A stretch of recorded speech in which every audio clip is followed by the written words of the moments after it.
안녕하세요. 3분 외교안보 브리핑 시간입니다. 오늘은 2020년 2월 19일 수요일입니다. 한미 3대 안보 현안, 사드, 지소미아, 방위비의 조속한 해결이 필요한데요.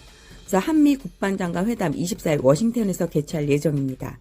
사드, 지소미아, 방위비, 분담금 등을 집중 논의할 것입니다. 미국 측은 사드 업그레이드를 언급했는데요. 즉 포대와 발사대 분리, 패트리어트와의 통합, 추가 배치 등. 한편 우리 군은 중국의 반발이 재현될까 신중한 모드를 취하고 있는 입장인데요. 특히 방위비의 사드 기지 개발비 포함은 선을 그었죠. 장관선에서 논의 안 해라고요. 지소미아 관련 입장차 표출도 우려되고 있습니다.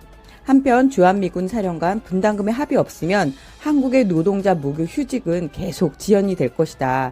할당된 자금은 3월 30일이면 고갈될 예정이다 라고 엄포를 놓은 상태입니다.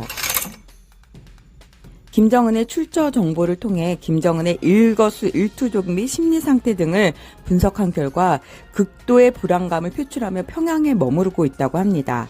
김정은의 출처 정보, All Source Intelligence에 보면 인적 정보, 통신 정보, 영상 정보 등 모든 정보를 취합해 봤을 때 극도로 불안해하는 상태라고 합니다. 이에 실제로 김정은은 올 들어 현지 지도 1회 등 공개 활동은 단 5회에 불과했는데요. 연평균 14회에 비교하면 매우 저조한 상태이고 2012년 집권 이후 가장 낮은 최저의 상태라고 합니다.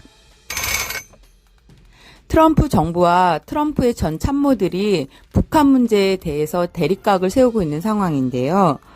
트럼프 전 참모들은 대북 정책 실패, 북한은 비핵화 의사가 없다라고 한 반면 미국 정부는 비핵화 협상 재개 타진 중이다라고 발표를 하고 있습니다. 그래서 예를 들자면 첫 번째 볼튼 전 안보 보좌관을 들 수 있는데요.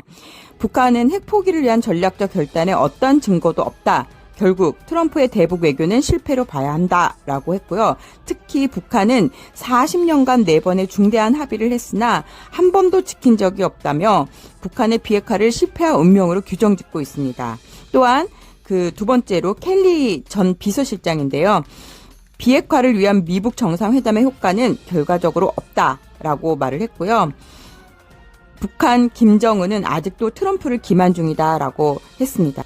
한편 미국 트럼프 진영의 폼페이오 장관은 북한 협상 테이블로 복귀시키기 위해 노력하는 중이다라고 했고요. 오브라이언은 미북 대화가 계속되길 기대한다라고 입장을 표명했습니다.